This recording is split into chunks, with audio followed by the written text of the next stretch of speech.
Melissa, and I am looking forward to cooking down memory lane in this awesome cooking contest. I'm going to be introducing you all to one of my favorite dishes that really represents my Taiwanese heritage.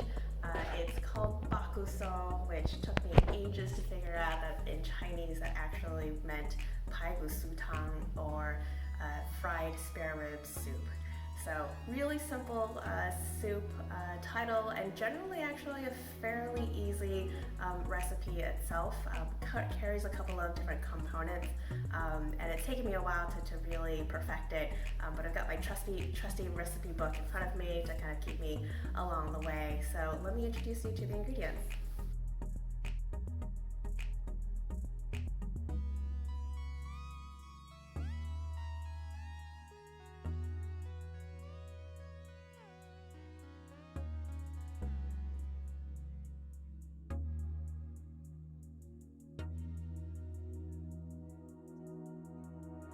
So, as you can see here, we got a bunch of these ingredients all from 99 Ranch, and so went yesterday down to the Quincy location that just opened up a couple of months ago here in Massachusetts, and grabbed all of these ingredients, and we got to dig right into it.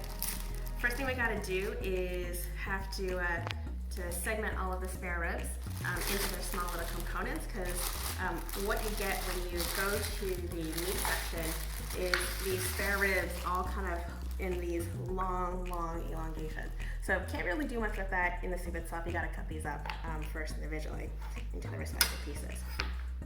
So you take a look here, and you want to make sure that each piece is about a bite-sized piece, about 1 inch, and then you'll notice that there's going to be all of these individual ribs in there. So you want to make sure that each piece only has 1 piece of that bone stuck inside. I'm going to go through and get through all of these right here. Alright, so we're now finished breaking down all of the pork spare ribs into their roughly 1 inch chunks, and I'm going to start making the marinade, which involves some 5-spice powder, some sugar, some cornstarch, and some salt and white pepper. Okay, and then we'll also toss in some of this minced and grated garlic, give it that nice umami smell, and then this is already a mixture of sesame oil and soy sauce.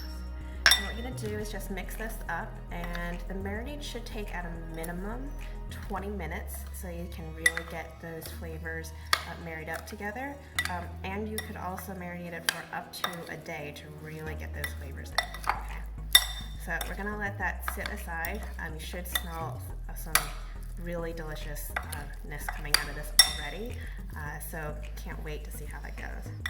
While that's set aside for the time being, what we're going to do is start breaking down the wintermelon to use the time wisely, if you will. When you go to 99 Ranch or Dahua or Ranch 99, depending on where you grew up and how you like to refer to your supermarket, it'll come in this giant gourd sectioned out into different chunks. So you still have to figure out how to get rid of the super tough rind on the outside, and make sure to get rid of the middle part, which is a very spongy, and you really want to get this nice gorgeous white part. So as you can see, what you do is kind of just slice down the sides, kind of like what you would do with a watermelon, and try to get as much of the green part off without sacrificing too much of the white part, right? Alright, so we've already started to break down half of the wintermelon, and as you can see, I'm starting to remove the middle part of the wintermelon where it's a little bit too spongy. And then what we do for the rest of this is you start to cut it down so that you can really start to make roughly 1 inch to 2 inch cubes for the soup itself. The reason why I guess I got into this recipe is, you know, I only got to visit Taiwan a couple of times when I was growing up, and that was a really vivid memory for me when I went back for my visit when I was 10, and that's when you can really have some fantastic memories with your family members, going to your very first night market, and what I just really loved was going to see all of the street stalls where they were making this amazing food, and just with so much soul and heart put into every dish. But what really impressed me the most was watching these grandmas come out with trays and trays of these steamed bowls of soup for bakguso, and having that first spoonful in your mouth, kind of that velvety goodness of the spare ribs right in your mouth, and just basically the spare ribs just melted in your mouth. And how could you not fall in love with that? So that was just really cool for me, and the fact that I can make it now myself is pretty amazing. Granted, I don't have trays and trays of soup that I make at once, but I can try to replicate it as much as possible at home. So we're gonna move on to getting the soup ready once the marinade is pretty much done soaking itself with the pork. All right, so marinade is ready to go. It's been definitely more than 20 minutes. So we're gonna start the first step of cooking the soup, which is actually to deep fry the spare ribs. So I'm really excited about that because it makes the whole kitchen smell amazing. We have to start with an egg wash, which I've already pre-made. We've just basically scrambled the 2 large eggs and then added about a 1/4 cup of water to make that egg wash. And then you're gonna add the sweet potato powder. Hilariously, I'm just noticing that it still has the 99 Ranch sticker from Rowland Heights, which is my hometown's ranch market back in California. So this was back in the day when my husband and I would have to go home to California when we were visiting my parents for the holidays, and they basically smuggle back all of these Chinese ingredients from 99 Ranch that we wouldn't have easy access to back here in Massachusetts. So yeah, we're basically smuggling ingredients back from Ranch 99, go figure. Shout out to whoever is on the 99 Ranch team in scattered out Quincy, Massachusetts, because we needed you guys up here, and now it's the place that we always go to get all of our Chinese ingredients. So thanks, really appreciate it. So what you want to do is you just want to toss the meat into the egg wash and make sure that it gets covered up in that egg wash. And then what we're going to do is essentially make sure that once it's in that egg wash, you want to toss it into the potato powder and get it all covered up in there. Okay. And as you notice that there's the pot that's on the stove already, and it's got some basic vegetable oil. You can use canola oil or what have you. You need enough so that it's going to submerge the ribs itself. So depending on the pot that you're using, basically is going to tell you how much oil that you need. Okay.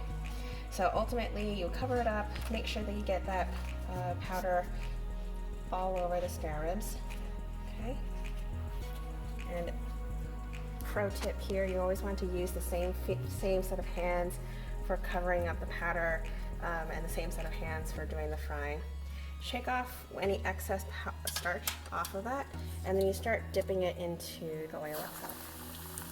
You don't want to crowd the pot, so depending on how much space you have, for me in particular here, I can probably put about 5 pieces without them getting stuck to each other. And the pot is roughly at 350, 375, so that way you won't burn the spare ribs and the coating that's on it, but it's going to cook it just enough. What usually ends up happening is you do a little bit of a quick fry here, but the pork will really get its real cooking done in the soup itself, where it gets really super soft and everything. Okay. While you're waiting, I'm going to go ahead and add more of these into the egg wash, get it prepped up for the next batch over here.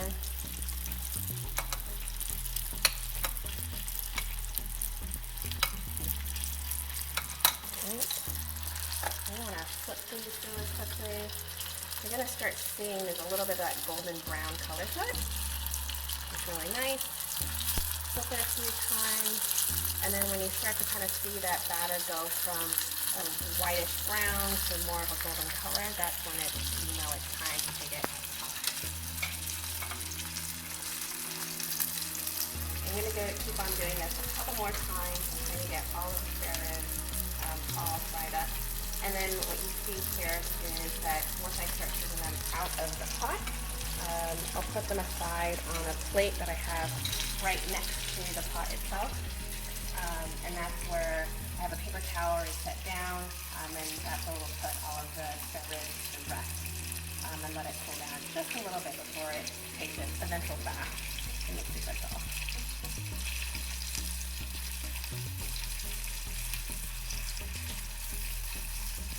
You see it's kind of already getting that nice golden brown color.